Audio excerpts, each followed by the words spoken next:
and he was saying that he got sent a quote by a friend that said, "Failure is a bruise, not a tattoo." And it was really interesting. I thought about it for a while after listening to it, and I kept repeating that quote. And I said, "You know what? It's absolutely right." And it made me realise I hadn't failed with what I was doing, because that was the thing. It was such a big sense of failure, because obviously I parted ways mutually, and and I kept thinking about that, and I thought, "Do you know what? I haven't failed. It's not going to be here forever." Hello, and welcome to another episode of the Burnt Chef Journal, hosted by myself, Chris Hall, the founder of the Burnt Chef Project. This week's guest is Harry Kimberley, who has recently joined the Burnt Chef Project as one of our ambassador volunteers to help us continue to spread the word about the work that we're doing in terms of destigmatizing mental health and mental illness, as well as providing support to those around the world who may also want to share their experiences with one of our ambassadors. And Harry's come from a hospitality background himself, and he was talking to us today about his journey through hospitality, his experiences of mental health and mental illness, and also what he'd like to bring to the Burnt Chef team. So I hope that you enjoy this week's chat. We went off on a few different tangents. He's a great guy, and very much look forward to allowing you to listen to this conversation. On the surface, we at Lamb Weston are a leading global frozen potato product provider, but hospitality is in our roots. We are helping to chip away the stigma of mental health in the industry and truly believe in well-being through potatoes, which is why we are in full support of the Burnt Chef Project. If you want to find out more about how we provide well-being through the humble potato, or try a free sample of our award-winning products, such as our proper British chips, the Dukes, follow us on Instagram at Lamb Weston UK. So this week I'm joined by Harry, who has recently become an ambassador for the Burnt Chef Project and oversees 2 restaurants currently. So Harry, how are you doing? I'm well. How are you doing? Very well, sir. Very well. It is Monday, Yeah. so it's once we've got almost through today, and we're onto a home streak after that. Yeah, we're on course, aren't we? We're on course after that. Yeah, definitely. And whereabouts in the world are you at this moment in time, Harry? I'm actually in London at the moment. I'm at home in London for the weekend. I'll be going back to work tomorrow over in. So we've got one restaurant in Bournemouth, one restaurant in Southampton. So I'll be running back and forth around there next week. But for now, I'm having a few days respite at home. So it's been nice. Yeah, well, quite a mixture of areas there. You've got the city life of London, and then the well, I can only assume the uni life of Bournemouth and Southampton at the weekend. Hey. Yeah, absolutely. Well, it's quite nice. I think I've always got a bit bored in one place. So to be able to mix it up between sort of city, beach, I don't know how you'd associate Southampton. Let's just call it Southampton. Is it's a nice mix. It's a really nice mix. Yeah, definitely. And I mean, you have to go through the New Forest to get to Southampton. That's right on its Yeah, doorstep. So you've got like everything that you need in that little triangle you have I going on. do. Hey? I have a very scenic day, I'd say. Very scenic day. I bet. And so, what is it that you do currently? So I'm one of the guys that runs the Babi G restaurants. So it's quite a niche concept. It's a vegan and vegetarian Indian. Although to be fair, if you've been to India, I haven't personally, or have a high knowledge of Indian food, it's probably not quite as niche as it sounds. Most of the food out there actually is vegan and veggie. Although I think to the British public and myself included, I was unaware of quite a lot of dishes we were going to do until speaking to the chefs and trying them and find out where they came from. I didn't really know much more than a korma or vindaloo at the time. But no, there's some great stuff. Really good. Once you put the food down on the table, there's some lovely colours. Lovely colours. It makes for a really nice, well presented table. So we opened our second restaurant in Boscombe back in May. I'm gonna say the 18th. It was when everything could reopen again indoors, because we didn't have any outdoor space in either. So we were just trading as a dark kitchen takeaway whilst doing the all the decorating the inside. But my God, it's been a nightmare getting chefs and stuff like that. As you know, it's been well documented, the hiring crisis that hospitality has at the moment. And I think as everything was starting to get back to normal in England, things were opening up again. Obviously, you had the Delta variant in India, so a lot of the chefs had to go back home, and obviously you could never deny them that. Of course, you've got to be with your family, but then they couldn't get back. So for a while, we were trading 3 days in one restaurant, 3 days in the other, and our chefs were just running back and forth. Bless them, they worked so hard. They were amazing. So, but yeah, I think we're coming back out the other side now. So we're open properly, and all the little things that used to be used to be problems in hospitality now just seem so easy. I think that that hindsight and perspective has done wonders for that in a way. Yeah, it's definitely given us that aha moment, hasn't it? This whole pandemic, and it's put a lot of us into a position now where you go, oh, perhaps the way we did things wasn't great before, and we've had it quite tough now for the last 18 months. So let's see what we can do to change that. Yeah, it's a unique opportunity, I think, to kind of reset as an industry. I don't think, unless it was going to take something big like this for it to happen, I think there was no other way for it to stop and sort of begin again without something like COVID happening. Yeah, well, they call it the Great Reset, don't they, at this moment in time? And it's a reset of perceptions, a reset of financial equilibriums, all sort of things are going on at this moment in time. But it's there's a lot of work for us to do to be able to start to change what has been quite a historically poorly run sort of segments of the sector, really. Absolutely. So, tell me about yourself then, Harry. What's your background? How did you end up where you are at this moment, darting around from some of the most beautiful places in the country in London? To be honest, I got into hospitality in a very fluky way.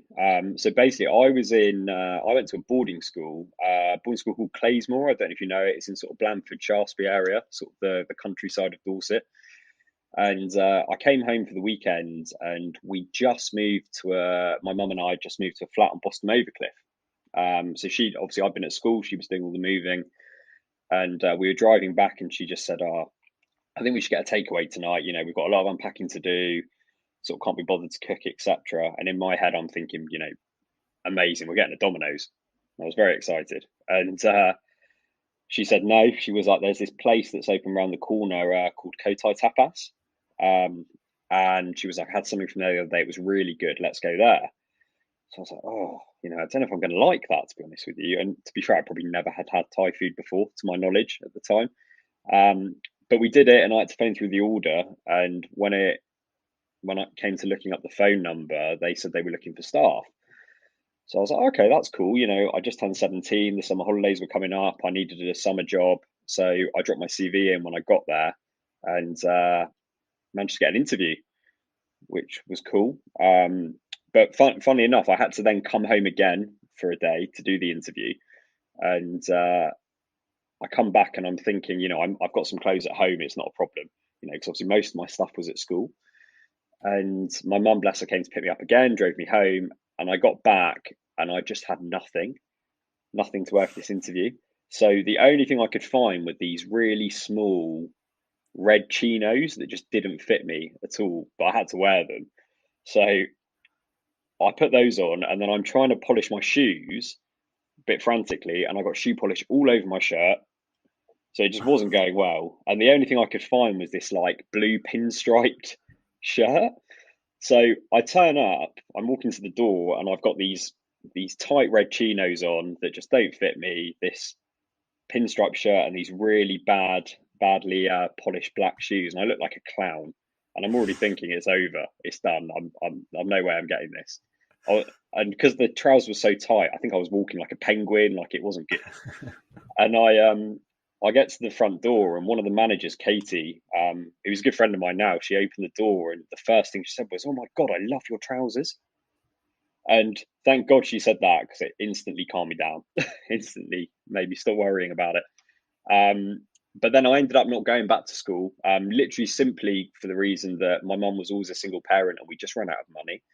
So I ended up staying with Co.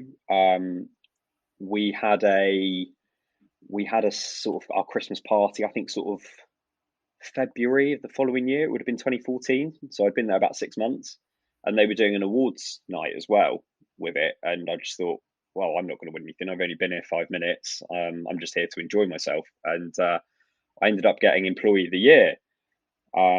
So that was awesome. That was amazing. And I just thought, maybe this could be a bit more for me as well. And obviously, leaving school, I think when you're at that sort of small boarding school, you're in such a close knit family, and there was quite a lot of similarities between the family I had there and the family I was developing at Co as well. Obviously, everyone was a little bit older than me, had different experiences, and I was learning a hell of a lot.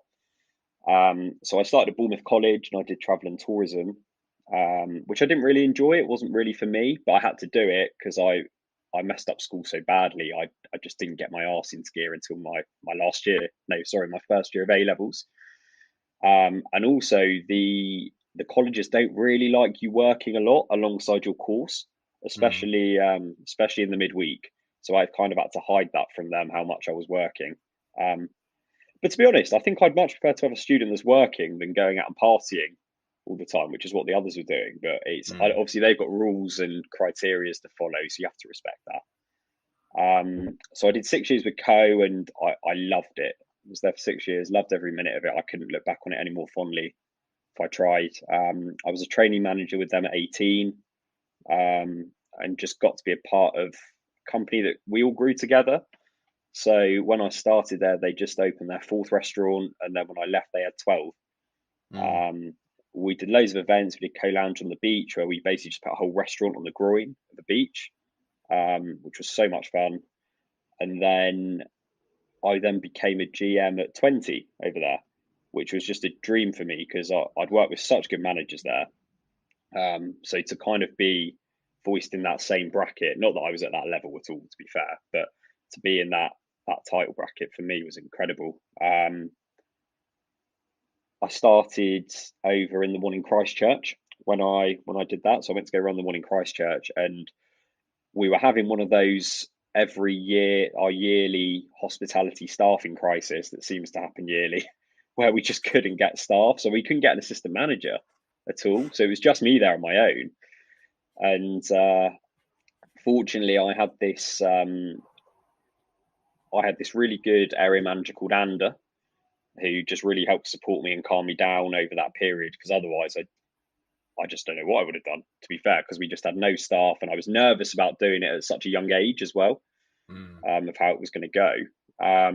But he was fantastic. He was always really good with me. So, and also I think being in a town in Christchurch, there's quite slim pickings from who you can get. I don't know if you know Christchurch well, Chris, but I think it's a town with a bit more of a. Oh, it is. Yeah. So oh, you should have knocked on the door. Yeah, well, do you know what? Despite the fact that I know quite a few of the co teams now, I'd never ever visited the co tie ever. Oh, really? And obviously, there's only a couple now. Hey, so yeah, I've missed there's out. 4 now. Missed out. There's 4 of them now. But as you know, in Christchurch, it's not a big town, so it's quite slim for the amount of people that are gonna knock on the door for jobs. So it was one of those. It's a hard place to have a staffing crisis in, for sure. Yeah, certainly as your demographic is generally tends to be a lot older around the Christchurch area, so it's a great place for people who want to retire, but not necessarily, people who are young and dynamic and want to consider a career in hospitality. Yeah, exactly. So in the end, we had to be creative with it in the way. So because I was so big on bringing people through from a young age, because that's what happened to me, and I was always very grateful. I was thought, how can we do this? Because the company at the time had just been bought by an equity firm. One of the original owners stayed on, but obviously, inevitably, with equity firms, things had to change a little bit in the way we were doing things. So Andy, the boss that had stayed on, I called him one day and I just said, look, I think as a company, we're starting to lose our identity a bit. The buyouts happened and this equity firm has come in, everything's been a bit crazy, but what made us successful was bringing through our staff and kind of training them in our mold, etc. Especially young people. And I mean, there was a point where we had 10 people on the waiting list wanting to be managers within the company. But then at that point, we had none. And I thought it's going to go one way or another. He's going to tell me to mind my own business, or he'll be productive with me on it. And he was, to be fair. We put this plan together, and he let me run with it. And we basically decided to create a co-training academy. So we went down to Bournemouth College, and we did interviews with students that were doing business and hospitality.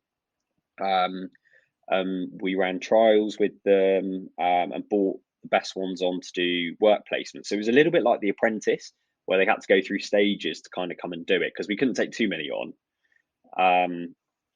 So the end goal for them was they'd get an opportunity to have a job at the end of it, basically. And we had one boy that came and joined us in Christchurch with me, and he spent about 6 months on the floor, kind of just learning about the business.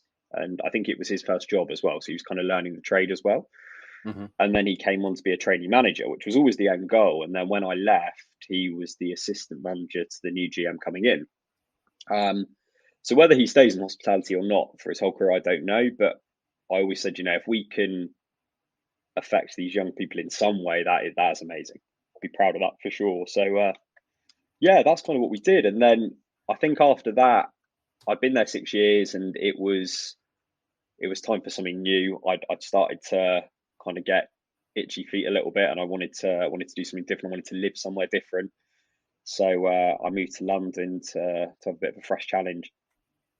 Nice. And so did you end up working in London as well, staying in hospitality?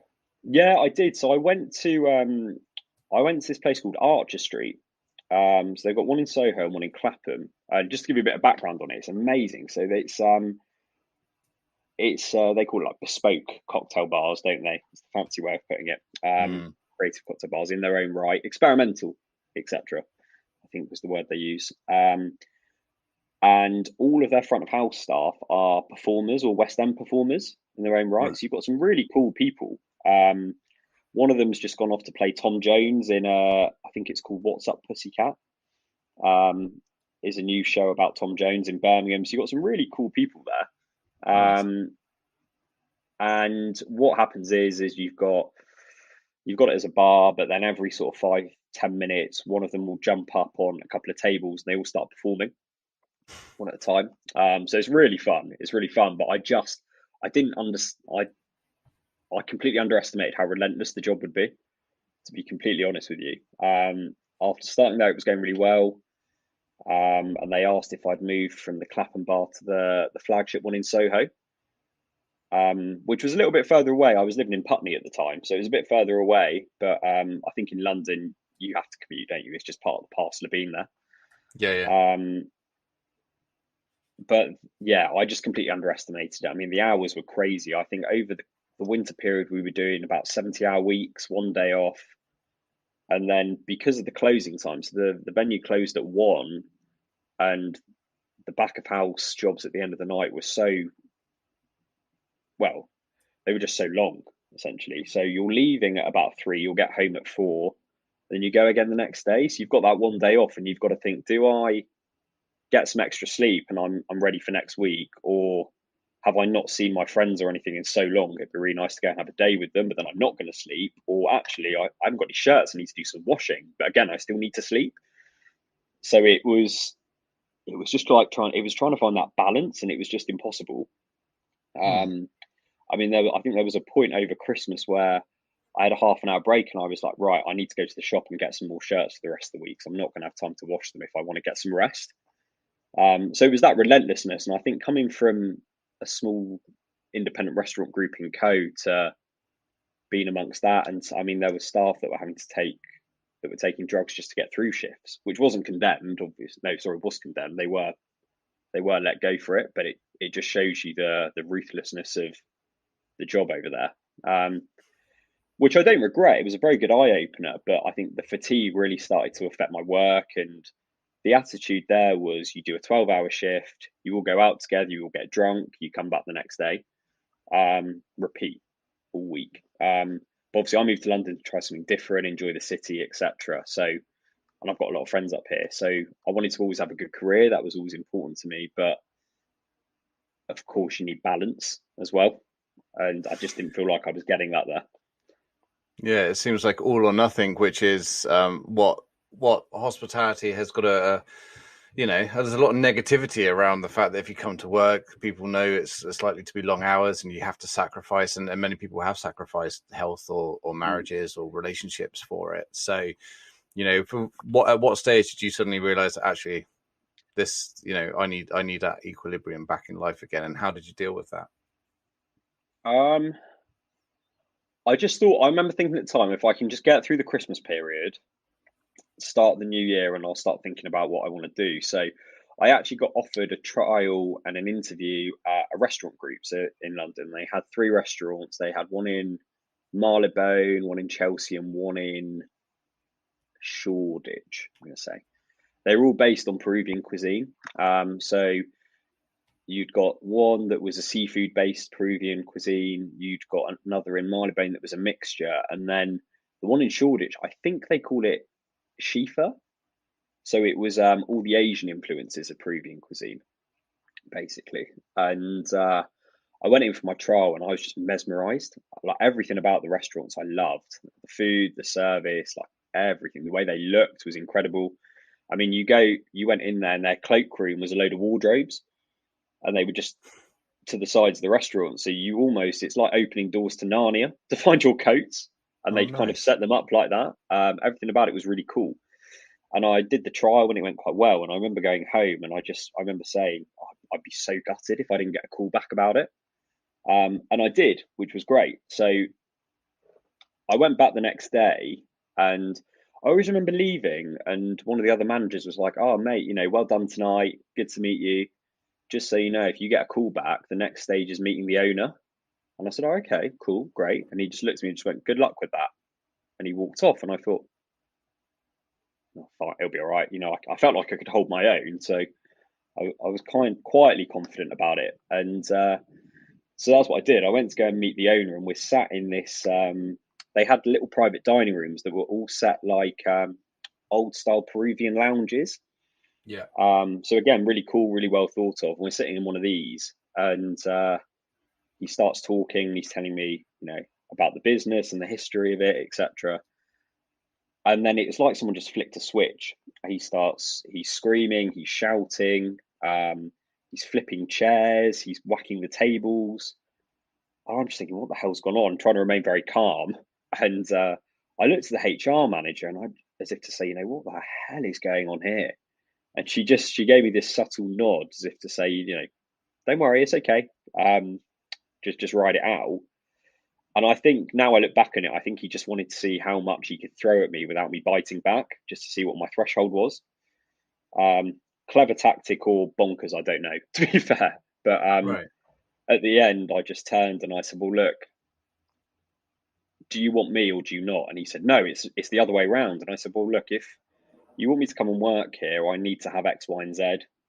Um, and if I can't do that, then I'm probably not the right person for you."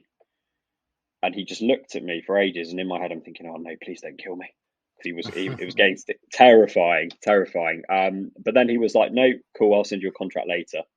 And I left, and I was so happy because, like I said, I loved the venues, absolutely loved them. But in my head, I was like, "What the hell have I just witnessed here?" It was bonkers. But it all started really well. It was going really well, and then the lockdown happened, which I think is the down period of most people you talk to at the moment in hospitality, isn't it? You get to that period, and then it's like, yes, but then lockdown. Um, um, Basically, we had to start the lockdown with, again, like most businesses, getting rid of all the staff. This was before, it was that week where the government had told people not to come to restaurants, or they advised against it, but hadn't spoken about furlough. We weren't in lockdown, etc. So we started it by telling everyone bar three people that they didn't have jobs anymore. And obviously, we didn't have furlough at the time. There was one guy who was over in England from Australia. And there was a few people I'd asked to come and join me from Archer Street when I left. He was one of them. And I just remember sitting on the terrace making these phone calls at the restaurant. It was at night. And just remember thinking, what the hell am I doing to these people? Obviously they all understood, but there was tears. You could tell people were scared. Obviously, it's what we had to do. It was the same with the chefs. We had a big team of chefs, and we had to gather them all together and say, look, half of you don't have jobs. The other half are going to have to take a huge wage deduction while this happens. And it was heartbreaking to watch, along with the fact you're worried about your own future, your family's future, and also there's this virus that's getting people really unwell that we didn't really know anything about either, because there'd been no announcement that was coming a few days later. And that's when I think for me the mental health side of things really started to hit. I was very lucky. I spent lockdown in the countryside in Dorset, but it was the first time where I'd stopped, and obviously that gives you time to reflect on a lot of things. And I think I've always been very good at putting things to one side, and moving on, because I think in hospitality it's kind of easy to do that if you get into a habit of it, because you're always on the go. Well, I didn't realize at the time, obviously, that just doesn't go away. It just sits there waiting. And then when you're vulnerable, bang, it will all come out the closet. So I just started to struggle really with low moods, bad sleep, bad dreams, etc. And then I started to have my first anxiety attack. And it's something I will always say I'll never forget, but I'll never truly remember. I was in the shower and it was like my body just went into complete shock out of nowhere, just complete shock. And then the next thing I just remember seeing the shower floor, and that was it. And it really freaked me out, really scared me in a way. But I didn't want to tell anyone about it because, again, there's that whole male stereotype of being a strong man, etc. And I'm quite stubborn, so I didn't want to speak to anyone about it until I was ready, always. Yeah. As most people do. I hear you. It must have been terrifying, though. It was really strange because I knew of people that suffered with mental health, but I could never pretend to understand it. I always tried to be understanding, but I never properly understood it because I'd never felt at the time I'd been through it. And I kind of just felt my way back through lockdown, and then obviously I went back to work when the restaurants were allowed to reopen. And it was really strange because obviously pre-lockdown everything was going very well, and then we came back and it was like everything had changed but for the worse. I think now we're getting back to a period where, after having a couple more lockdowns, where everything's starting to get better in hospitality. But then it was the complete opposite. We had the hierarchy of the company coming in, they were abusing the staff, really working people to the bone, and we're told if they don't like it, there's the rest of the country will need jobs and you'll just get replaced. So get on with it. It was kind of the attitude. It was really hard to watch. So obviously as a GM, you've kind of just got to try and keep everyone positive and understand, look, the guys have had their restaurants shut for 3 months, not a lot of support, they're really stressed, and obviously you find yourself making excuses for it. And we kind of just rode it out, but then Eat Out to Help Out came. And we were, like most places were, absolutely full to the brim consistently from the moment we opened to the moment we closed. And one of the owners came in very drunk and just walked around every member of staff and said, "You're shit, you're shit, you're shit, all of you are pathetic," and just went on this rampage. And obviously I was struggling myself before, like I say, but that was the final straw for me. We had this private dining room downstairs, and I went downstairs and just said, look, you've got to understand, you've come in at 8:30 tonight. Some of these people have been here since 10:30 this morning, barely any breaks, barely any time to eat. You need to lay off them. They're going as fast as they can. And obviously, and I understood it, but we were trying to make as much money as possible with as little people as possible to try and get some of that cost back. Yeah. And I understood it. COVID had been awful for hospitality. I'm sure most places are in that position. But I said, I get it, but there has to be a bit more understanding here. But I also knew in doing that, if you stood up to that owner and didn't get him to understand a point of view, you're basically finished there. I've seen it happen to other people. And I was kind of prepared for it, but obviously I didn't get him to understand by any means. And the the turnover was just huge. And surprise, surprise, we couldn't get people to replace the ones we'd lost, because then we had another staffing crisis, didn't we? Not a lot of people wanted to come back to hospitality, especially after it had to help out. The people that left just secured other jobs elsewhere. They didn't get replaced. So the pressure you're under is unbelievable. Fortunately, we had quite a small, loyal group of employees, that the ones that had come over from Archer Street, etc. They stuck around, which was great, because like I say, they were very loyal. But the whole situation just had such a bad effect on my mental state, because it was one of those, I knew if I wanted to keep my job, then you have to almost be abusive like they were being. Otherwise, they saw you as weak. They saw kindness as a weakness. So, which I refused to do. Yeah, I find that I know that people need to work to be able to earn money to survive, but to go against your personality and your values, and to try to fit into what you think you're expected to be, just to earn money, it seems crazy from the outside now, doesn't it? But whilst you're in it and you're in the thick of it, it seems like completely the right decision to do, to mold yourself into something that you're not, in order to feel or to show that you're in control. But actually, it's the complete opposite thing you should be doing, and that's what this industry needs. It needs voices and people standing up and going, actually, that's not right. No, that's not acceptable, and that's not how I'm going to work. And I would encourage all of my team to do the same. Yeah, exactly. And the good thing for me at the time also was that about a month after is when I'd agreed to come and do Babu G as well. Obviously, they didn't know that, and with building the restaurant, it could have been another 6 to 8 months, to be fair, because we didn't know if we were going to get any more lockdowns. So it was a bit easier to not feel as threatened in that way, or it should have been anyway. But I just got so obsessed with fighting them on it, because obviously being a GM and having your group of staff, you almost feel like you're paid to protect your staff. Well, in that way. You are, yeah. I mean, you have a duty of Yeah. care. Plus, also, you're surrounded by your team members who you've invested time and energy and built relationships with. They're your peers. So why wouldn't you want to support them and protect them? Yeah, exactly. The issue was, it just got a bit out of control for me, really. I just became so obsessed with it.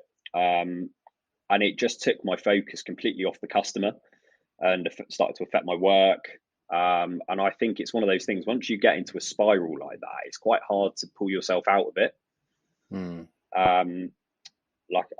I think that's when a lot of family and friends started to realize and say, Harry, something's not quite right with you here.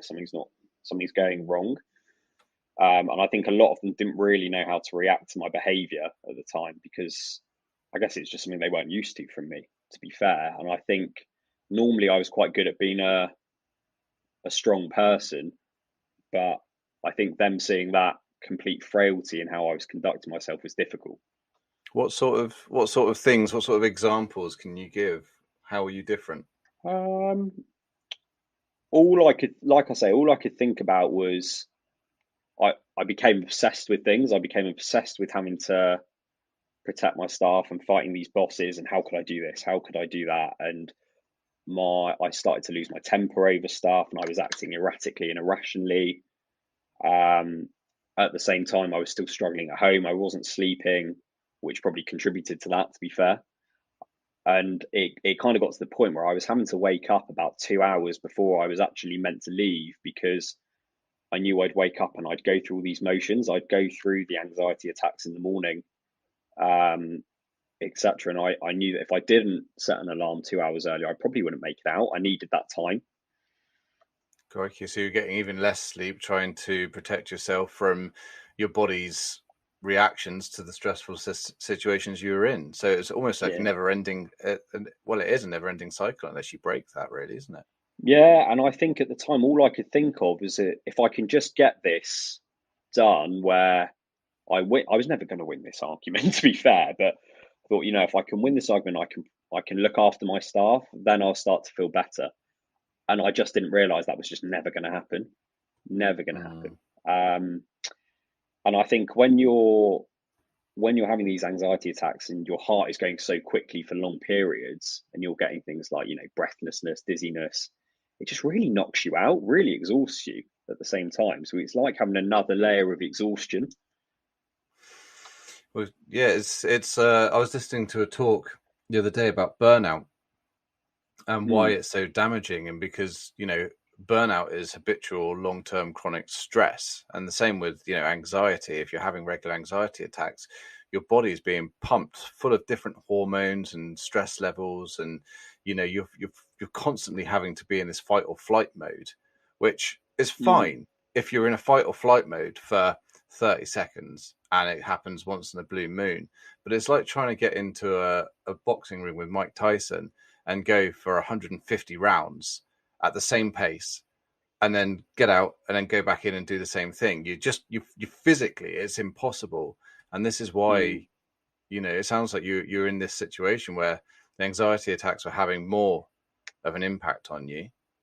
And as a result, it was just driving you, I guess it was suppressing your immune system. Were you getting more colds and coughs and things as well? I was, yeah, but at the time I just put that down to the fact it was the winter, to be honest with you. But no, I was for sure, yeah. I wasn't my healthiest by any means. So how did you get out? Like, how did you change? What sort of stage are you in now, and how did you get there? It's funny. So I was listening to a football podcast one morning. I listened to a lot of podcasts I found, this can sound very weird, but I found the voices, like being surrounded by talking and stuff, quite calming. And I was listening to one, I don't know if you're a football fan, Chris, but it was Gary Neville talking about his time in Valencia. And obviously his record there wasn't very good. And he said he was talking about his mental health when he got fired, about how it plummeted, because he's got all the press hammering him. And he was saying that he got sent a quote by a friend that said, "Failure is a bruise, not a tattoo." And it was really interesting. I thought about it for a while after listening to it, and I kept repeating that quote. And I said, you know what? He's absolutely right. And it made me realise I hadn't failed with what I was doing, because that was the thing. It was such a big sense of failure, because obviously I parted ways mutually, and I kept thinking about that, and I thought, you know what? I haven't failed. It's not going to be here forever. I was 24 at the time, and I was going to move on and do a lot more, but only if I would let myself. So I knew I needed to seek some help for sure. So I went to the doctor, and I explained everything that had been going on. And it took me a while. I think I probably had about 5 doctor's appointments booked before actually going through with it. And I just kept cancelling and rearranging because again, embarrassment, etc. Or then one day I would wake up and think, oh, well, I actually feel okay this morning, so I don't need to go anymore. I'm better, everything's fine. And then it's not, as you know. So I went to the doctor and I explained everything, and they just said, look, I think you're suffering from anxiety and depression. And it was a horrible conversation. It just felt like I'd been punched in the stomach. But also it was a bit of a relief, because I thought, okay, someone's finally said that. If you've said that, then that's okay. I don't, because obviously I've been thinking it, but I needed someone to tell me that. So I did CBT for a little while, and I also had a really good counsellor. He was perfect for me. I think I was always very good when speaking to people about getting them to do the talking, so I wouldn't have to. And he just wouldn't allow that at all. He wouldn't allow that. Even if we just sat there in silence, he would not allow it. If he asked, yeah. So even if he was like, Harry, how are you? And I was like, yeah, no, I'm well. How are you doing? How's your day been? He knew what I was doing. He just went, I'm fine, but it's not about me. It's about you. And then he'd wait. And obviously on Zoom, that can get awkward. You're just looking at each other through a computer screen. And but he would prompt. He would do things, he'd wait a minute and then he'd say, did you sleep well last night? Have you been sleeping? And or how was work this week? Or what did you have for dinner last night? You should probably have some more veg with that. And he would do little prompts until he was essentially knocking on the door until I opened it. And he would then give me this little grin afterwards, as if to say, "Haha, I've won. You finally opened up." But he was fantastic. I always thought that I did the CBT and the counselling the wrong way round. To be honest with you, I always thought I probably should have done the counselling first, the CBT after. But I think that's more me speculating. What was the difference, for those who don't know, what was the difference between, because for many people, and perhaps even myself included, you'd think that the two are quite similar. Maybe it was the way that my sessions went. I'm not sure, but the counselling was about me talking through problems, essentially, and they would make me realise or help me to understand why I was thinking that about certain things, and kind of help me to understand what I was thinking. It wasn't crazy, and it wasn't me losing the plot or anything like that, but you're thinking about it because it's this, and if you delve deeper, there's a background to that, and you do that for this reason probably. And they would never tell me this is what it is, but they would say you're probably doing it because of this, and then I'd have a think, and I'd realise, he's right there.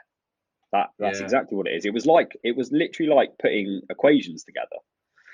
And then the cognitive behavioural therapy, the way it was done with me, it was more about how to cope with things. So how to cope with the panic attacks and the symptoms, and how is it going to make you feel, and how are you going to protect yourself from that? So almost putting a band-aid over what the problem was, but not actually getting to the root cause and pulling the thorn out, so to speak. Exactly. Which is why I always thought I did it the wrong way round. But to be fair, obviously, it was through. So I did it through Talk Wandsworth, and that's, you basically got what you were given at the time. So, which is not a problem. I mean, they're obviously only doing their best, of course. And I didn't know any better, to be fair. But yeah, I always think I needed to do the counselling first to get all of that out, and then if I still needed some help with the CBT, that would have been good. But I mean, both people that I worked with were wonderful. To be fair, I can't fault them. It's interesting because I did CBT, and my experience of CBT was what your experience of counselling is. So a lot of a lot of long silences, a lot of, why do you think that? What's going on, and how did you come to that conclusion, and what can we do to sort of address that? But then there was a lot of delving back into things that you'd learned or decisions that you'd made at a very early age before you knew you had a better understanding of life and everything else, and you'd made these commitments to yourself to behave or to act or to think in a certain way, and you carry them through with you.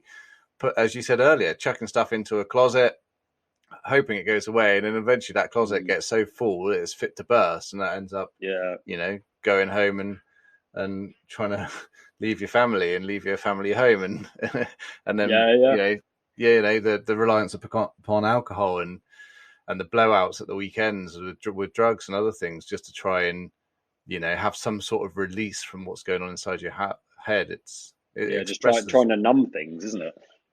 Yeah, and that sense of anger as well. I don't know if you're the same, but that frustration where you're like, I'm going to drink a load tonight because I've got to get this out of my system, and then you wake up in the morning and you feel worse, and you're like, didn't work. Yeah, absolutely. Which I think is why exercise is so good, isn't it? I know the guy I have for counselling was really big on making sure I was exercising, always for that reason, to get that out of me in a way that wasn't damaging myself with things that I've never done drugs, but I do like a drink. I don't drink a lot, but I do like to drink, and obviously exercise is a much healthier way to do it, isn't it?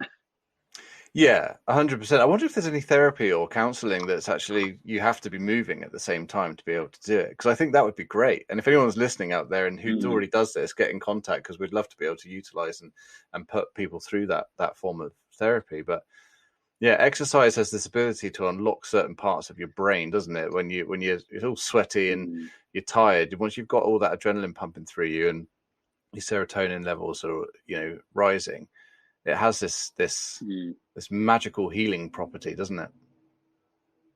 It really does, yeah. I mean, I always notice the difference if I go to work and having not done any exercise in the morning in the way I'll function.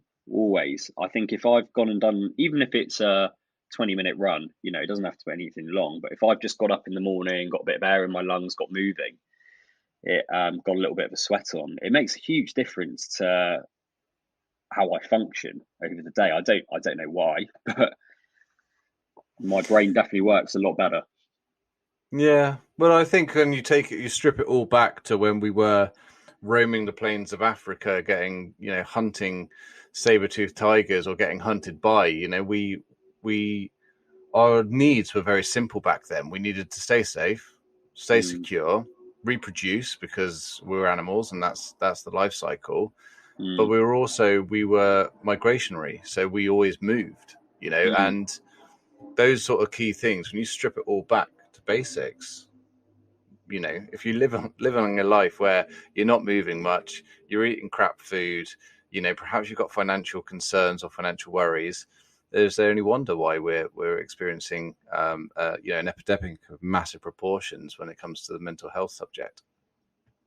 Absolutely. I remember seeing a quote from I think it's Charlie Chaplin, and it was basically like the six best doctors in the world are sun, rest, exercise, diet, friends, and self-respect, and that's the best medicine you can have. That's unreal. I love that. Charlie Chaplin. Yeah, I'm pretty sure it was Charlie Chaplin. I read it recently and I wrote it down because I was like, I love that quote. I'm going to try and find that because, nowadays, I mean, Charlie Chaplin, we're looking at Charlie Chaplin, we're talking black and white films. And it's only recently that mental health organizations have been promoting the 5 steps to well-being as a sustainable method of keeping your mental health well and keeping it in check. But here's Charlie Chaplin, who's had it nailed from. He's had it nailed all this time. No one knew. Wise man. I know. Well, as many comedians who've experienced their own forms of mental health issues are often quite wise, but we don't tend to find out until much later, really, do we? Absolutely. So what dragged you to, I say dragged you, what? That's not the right terminology at all. What made you sort of look at the Burnt Chef project as being something that you wanted to be involved with? Do you know what? It was, so I knew of the Burnt Chef projects when I was in Bournemouth. There's people that I knew and they are still with the Burnt Chef project that came to join you guys. So I knew of it anyway, and I always followed it.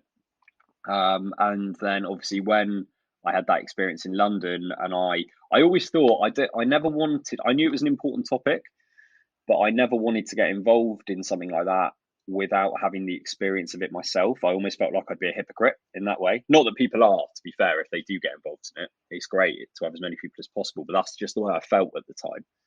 And obviously I had that experience in London, and just thought, you know what, this is exactly what we need. We need to be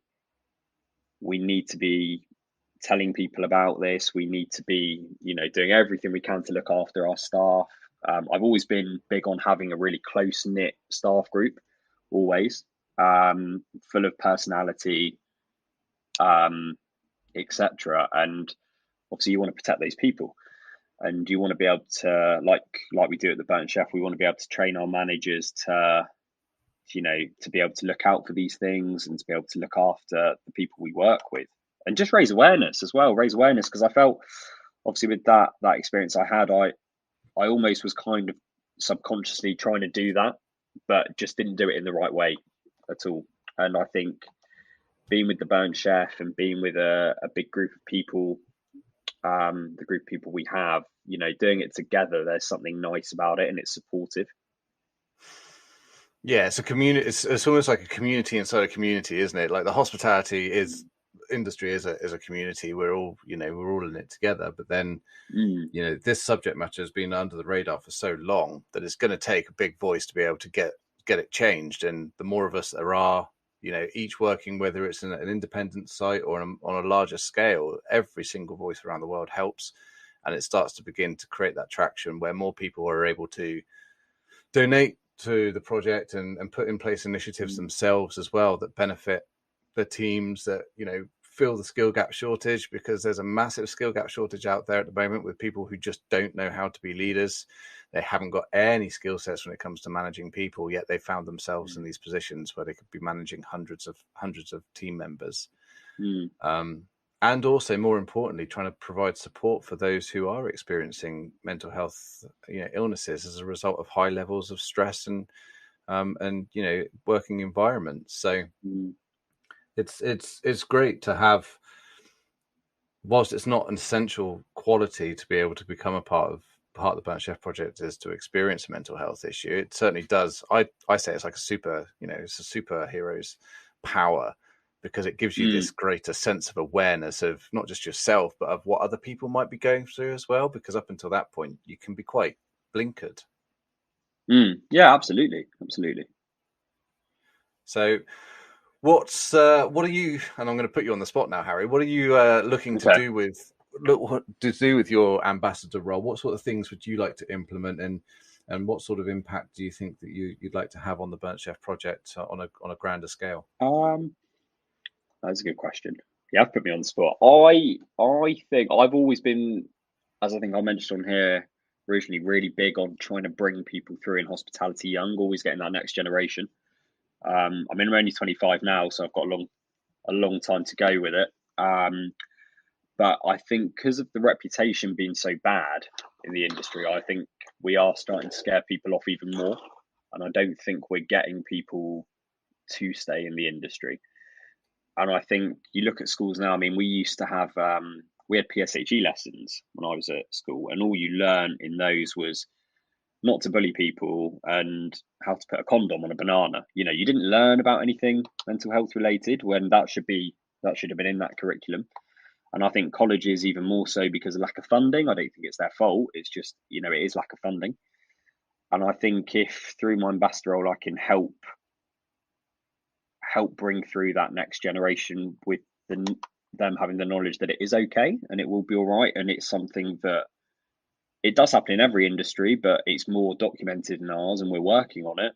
And hopefully we can continue building from the front and bringing people through.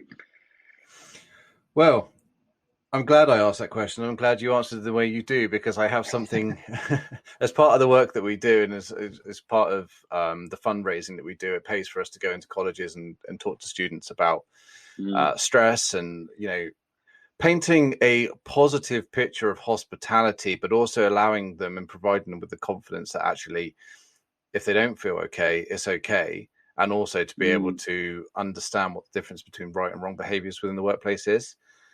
And next month, I have a training session with Eastleigh College. So we're looking to go and speak to the students there, first year students, about this particular subject matter. And it'd be great to invite you along, Harry, and have you as part of that as well.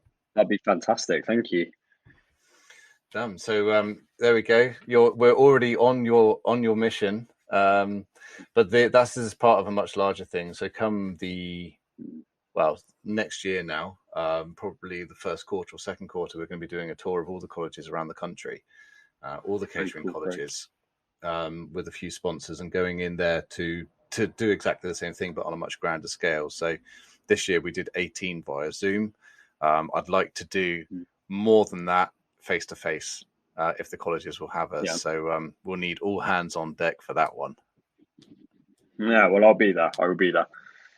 Good man. I mean, what sort of things would you like to speak to? I mean, if you take yourself back to catering college, or for you it was leisure and tourism, but like if you took yourself back to college, what sort of things would you have liked to have learned about at that age that would have made a difference to you?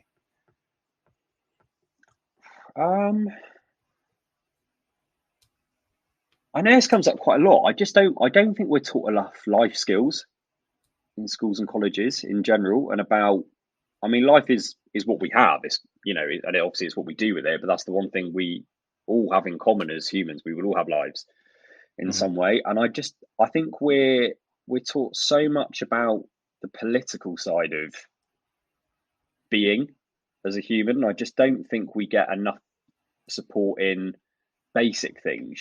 How do taxes work, and how do you do a mortgage, and what do you need to do to the general life tools. I think we push the academic side so hard, and I know a lot of people that came out of school and they were like, well, what the hell happens now? What do we do here? And a lot went off to uni, not really knowing what they wanted to do, and then they would leave, and then they'd be back to square one again. And I just think we weren't taught enough about that at schools. And then, like I say, that just some basic understanding of mental health is vital as well, especially with the more awareness it's having now. It's even more important, really. 100%. Sure. This is why I love chatting to my ambassadors, because you exactly will share the view, and even though you didn't know anything about this prior to coming on, but one of the things that I've started building over the last 6 months is at some stage it'll be an apprenticeship for school leavers and students, but it's not an apprenticeship on knife skills or management skills. It's an apprenticeship on resilience and perseverance and problem solving and conflict management and financial matters as well, like how to manage your finances. And it's small things that many people might not know. For example, when you're buying chef's whites or knives or bar blades or whatever it might be, that actually, as a result of you paying for these things, and it's because of work that you need this, you can claim that against your tax, which reduces your tax liability, which means that you can earn more money. Yeah, absolutely. And no one really knows that. Not many people know it. No one does. And it's important that we start to teach these kids, like, right, if you're going into a work environment and they're not supplying you a uniform, which they should do, but if they're not doing that for you, then if you go and spend £30 on a jacket, which is going to be a lot of money for you, or on an apron, then here's the form that you need to fill out, and at the end of the year, send it off to the taxman, and that will come off of your tax bill. Yeah. And that can be for everything. That can be for your shoes. That can be for, that could be even if you have to get all your work cleaned. You can get that. I mean, I'm not a tax advisor, but these are things that you only really learn once you start to navigate it yourself, or through work, or from being a business owner. But I think these are important things that we should be telling our students, and perhaps there's something that we can do in that together as well. It's almost providing them with little cheat codes, isn't it, of how to get through. Yeah, it is. It is almost like the days of Sonic and up, down, left, right, A, B, C, start. But now it's like, actually, when you leave, these are the 3 things that we're going to do, say, to like be able to get you ahead. And if you practice these, you'll be well away. I like maybe that should be the next Burnt Chef book, The Cheat Codes to Life. Yeah. Although, God, where do you start and where the hell do you finish as well? Because God knows I don't have them all yet. That's true. Well, that's okay. That means we've got a volume 1, a volume 2. It's going to be endless, so we can just keep going. We'll have a series. Well, it's something that one of our other ambassadors had mentioned about putting together a book of all of our ambassador stories, but also then the things that we've learned. So that's a great idea. Yeah. There we go, Harry. See, look at this. We're creating waves already, sir. So we're brainstorming. We're brainstorming. Are we still on record, or are we off now? No, we're still going. And do you know what? Everyone's gonna know. Yeah, well, this is it. Hold ourselves accountable. If you say it on a recording, then it has to happen. And for me, that's a continuous fire at my arse, so to speak. So, yeah. I mean, we've covered so much already, Harry. Like, is there anything else that you sort of wanted to bring up during this episode that other people could benefit from, or learn from, or understand? I mean, we could go on for hours. I think. One thing I would always say, and it's a big thing it always has been for me. But if you're a manager and you're trying to create teams, it's always been important for me to have a strong knit team. And quite often we always hire on personality as well. personality over CV any day for us, always. That's not the same for everyone. But it's always fun. I always love to hire drama students because they have so much charisma and so much fire, and I love it, absolutely love it. So that's one thing that we've always done, whether it's been at Babbie G or it's been at Co or anywhere, is to hire through that and have small knit teams that are families. So if you are going through anything, you're surrounded by your brothers and sisters in a way, your work family. All my friends, pretty much majority of my friendship group are all my friends from school still, and we've all known each other sort of about 12, 13 years, and it's like having a big group of brothers and sisters. And I think if you can have that in a workplace when things get hard, especially in hospitality, when you have Saturday nights, you're under the cosh, you might be short staffed, someone might have called in sick. I think it's always important to have that close knit staff team. I think as a manager, it's probably one of the greatest things you can do for your restaurant, your bar, your venue, and the same with the kitchen. Same with the kitchen as well, not just from a front of house point of view. They're all in together always. Yeah, you are. And those who perhaps don't fit within that mold then get seen out sooner rather than later. They're the minority rather than the majority. Like if you had someone who has I don't like using the term toxic, but a negative personality that's doesn't fit with those values of looking out for each other and creating a supportive and inclusive environment, then it's usually the culture that weans those individuals out or encourages them to change. If you're interested in, from a psychology perspective, the Stanford Experiment, which I've spoken about before, but I found out on Amazon Prime you can actually watch the Stanford Experiment film. And okay. I would recommend anyone to go and watch it. It's about a load of students back in the 70s, university students that get put in as prisoners or guards at a flip of a 50p coin or 50 cents coin. And then within a very short period of time, those individuals were performing their roles or what they thought their roles should be within that particular environment. And it was a very, very interesting psychological experiment, which when you look at that, when you look at hospitality, you go, oh, I didn't realize. Perhaps that's why certain people behave in certain ways, Yeah, absolutely. But yeah, do definitely check it that out. Watch. I will. Yeah, I will. Good on you, Harry. Well, thank you very much for joining me and also for speaking your truth and telling your story as well, because I appreciate that, it's still very recent for you to openly disclose and talk about your own mental health difficulties. But, for any listeners out there, are you feeling better? Are you on a good standing? I am, yeah. And it's really helped me to understand my own body in that way. I think before I was having a chat with my counsellor about it, and he was saying, you've almost got, if you look at your work life and your life in general, you've almost got two periods. You've got the one where you were at Cotai, everything was flying, you were doing very well, but you were just working loads of hours, coffee, repeat. But it's because you were in a happy workplace, you were doing it. But also it wasn't healthy for you. And I don't think you'll ever realize that until you go into a workplace where things are a little bit harder.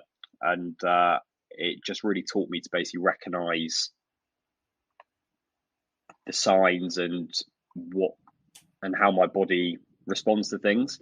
So now I can kind of tell, if I've got too much on my plate. And I actually did it a couple of weeks ago where I looked at it and I was like, oh God, I've completely bitten off more than I can chew here this week. I really have. I've overloaded it.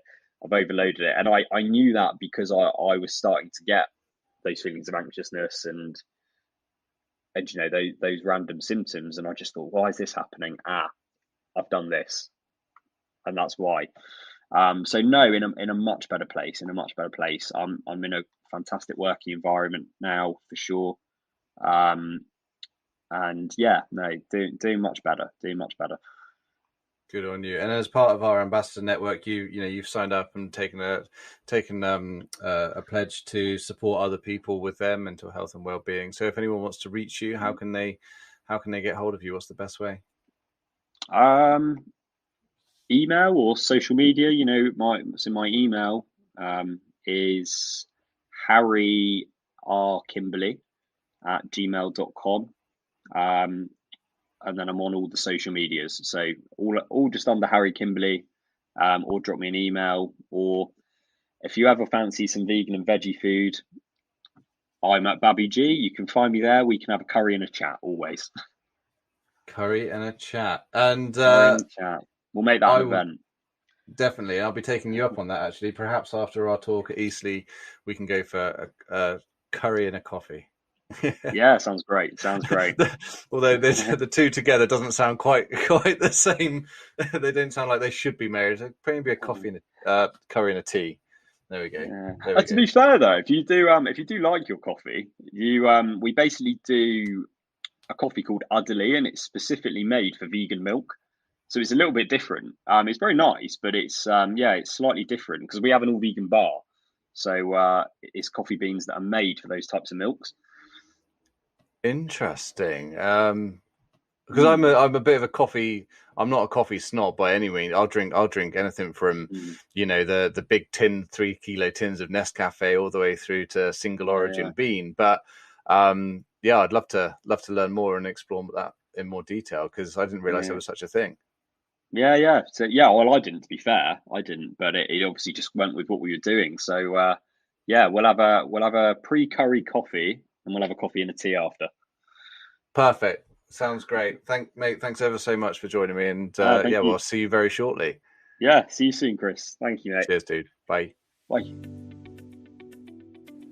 Thanks again for listening to another episode of the Burnt Chef Journal. If you haven't yet checked out the Burnt Chef Project website, then please head over to www.theburnchefproject.com. You'll find a whole host of resources, free access to our training app, as well as free support services, blog posts, our merchandise store, and also our ambassadors who are there to support you when you need it. Thanks again for joining us this week, and I'll see you again soon.